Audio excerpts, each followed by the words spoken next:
저희가 준비한 이 주제입니다. 그동안 민주당이 윤석열 후보를 공격할 때 부인 논란뿐만 아니라 장모 사건도 빼놓지 않았었습니다. 그런데 오늘 항소심 재판부가요, 윤석열 후보의 장모에 대한 1심 유죄 판단을 뒤집고 무죄를 선고했습니다. 장모 증명서는 위조된 거 맞으시나요? 그 도업자는 본인의 지시로 위조 문서를 행사했다고 하는데 뭐 어떻게 생각하시는지.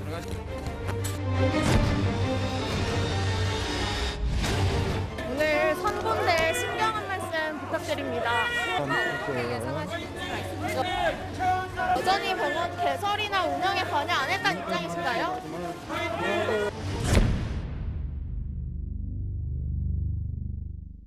예, 윤석열 후보 장모가 받고 있던 혐의부터 먼저 만나보겠습니다.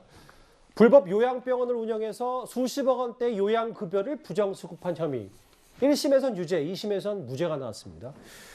최진봉 교수님, 네. 왜 뒤집힌 겁니까, 판결이? 법원의 판결은 증거가 부족하다는 거예요. 그러니까 1심에서는 징역 3년 선고 법정 구속이 됐는데 지금 물론 불구속 상태의 재판을 받고 있습니다. 근데 2심에서는 동업자라고 하는 사람이 있거든요. 주모 씨라고. 이 사람과의 공모 관계를 보기가 어렵다고 판단을 내렸습니다. 그래서 1심과 2심이 전혀 다른 판단이 나와서 일단 뭐 지금 제가 듣기로는 검찰 측에서는 항소를 하겠다고 얘기를 하고 있어서 대법원까지 가야 될 것 같고요. 예. 아마 이제 서로 다른 관점의 차이인 것 같아요. 그러니까 동업자와 공모했다고 하는 부분이 있어서 다른 한 사람이 또 있거든요. 그 사람과의 동업에 있어서는 50대 50으로 나누기라고 했다고 하는 증거가 명확한데 아마 이제 그 최모 씨와의 관계에 있어서는 2심은 공모하고 보기 어렵다는 증거 부족의 얘기를 등거하고 1심은 그게 공모가 됐다라고 봤는데 그 점에 차이가 있다고 볼 수 있을 것 같습니다. 그러니까 동업자와 공모했다고 보기 어렵다. 이 부분이 항소심 재판부가 1심 재판부와 판단을 달리해서 무죄로 뒤집은 거군요. 네. 예.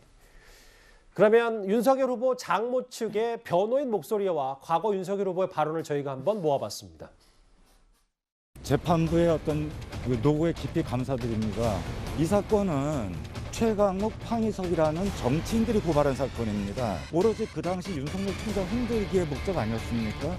검찰은 특정한 편향성을 가지고 심지어 많은 왜곡, 일부 증거를 부지 기록에서 빼는 방법으로 은폐까지 했다는 점에서 크게 비난받아 마땅할 것입니다. 사건 다시 재수사가 이뤄진 것이 윤석열 후보 죽이기 과잉 수사 일환이라고 보시는지. 네, 저는 그렇게 보고 그리고 있습니다. 또 5년 전에 다 이미 기소가 안 되고 무혐의 판단을 받은 그 사안을 다시 끄집어내서 그 관련자 한 사람의 진술을 바뀌었다고 해서 기소되는 경우는 사실은 거의 없습니다. 오늘 이 장모 무죄 판결과 관련해서 국민의힘이든 뭐 민주당이든 공식 입장, 공식 논평은 없더라고요. 지난달 14일 윤석열 후보가 본인 죽이기다, 과잉수사 일환이라고 했는데 일단 2심에서 판결이 좀 뒤집혔다. 그러면 윤석열 후보 입장에서는 장모 리스크가 좀 없어졌다 이렇게 받아들일 수 있는 겁니까? 그렇죠. 그다음에 논평을 할 이유가 없습니다. 왜냐하면 법원에서 무죄라고 했기 때문에요. 그게 그냥 논평인 것 같아요. 제가 볼 때는. 예. 그리고 이 사건은 사실 처음부터 검찰이 너무 정치적으로 윤석열 후보 죽이려고 지금 한 거라고 저는 보거든요. 왜냐하면 보세요. 검찰에서 이미 무혐의가 다 났다니까요. 근데 이게 사실 관점의 차이라고 아까 말씀하셨는데 예. 그거 맞아요. 관점의 차이니까 얼마나 어렵게 수사를 해서 무혐의를 내렸겠습니까? 근데 그걸 다시 끄집어낸 거예요. 어떤 한 사람 진술이 바뀌었다는 그 이유를 대가지고. 그리고 나서 기소를 합니다. 근데 또 1심에서 그거를 갖다가 그 법정 구속을 해버려요.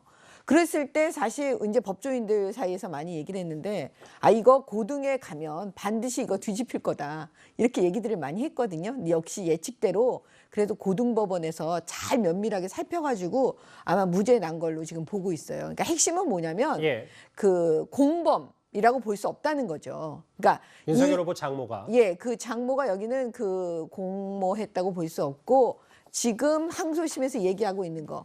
원래 이 그 장모가 얘기하는 얘기가 뭐였냐면 원래 못 받은 돈 3억 받으려고 내가 2억 투자한 거였다. 이런 얘기거든요. 예. 그 얘기를 항소심에서 그대로 받았습니다. 그러니까 맨 처음 검찰에서 무혐의 냈던 그 이유를 지금 고등 항소심에서 그대로 얘기한 거거든요.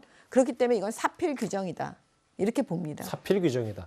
서영주 대변인님, 원래 송영길 대표도 그렇고 민주당에서는 이른바 윤석열 후보를 가리켜서 본부장, 본인, 부인, 장모 얘기했는데 모르겠습니다. 뭐 장모 관련 사건의 2심 재판부가 선거를 코앞에 두고 무죄로 뒤집었다. 이게 민주당에서는 좀 어떻게 작용할 거라고 보십니까? 일단 이 사법부의 판단을 존중하는 게 기본 입장이고요. 예. 솔직히 말하면 장모 리스크가요. 이것만 있는 게 아닙니다.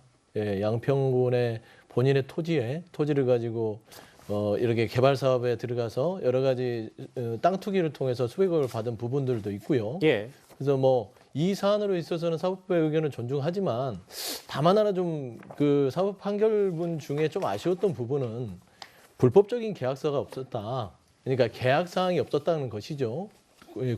동업을 했다는. 근데 불법 사항을 뭐 계약서를 써서 하는 부분이 있을까라는 좀 의문점은 들었어요. 예. 하지만 이제 사법부의 판단을 존중하기 때문에 일단은 뭐 대법원 아직 재판이 다 끝난 거가 아니기 때문에 여기에서 뭐 장모 리스크가 모두 해소됐다라고 단정짓기는 아직 어렵고요.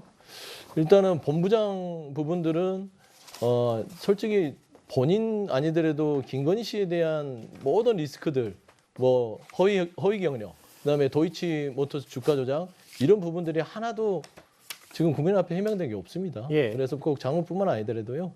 예, 저기 부인 리스크도 다 털어내야 된다. 그리고 좀 일단은 좀 지켜볼 필요는 있다. 아직 끝난 건 아니기 때문에 그렇게 좀 보고 있습니다. 알겠습니다. 네. 윤석열 후보 장모의 혐의 판결이 2심에서 뒤집혔습니다. 오늘 오후에 있었던 속보성 뉴스까지 만나봤습니다.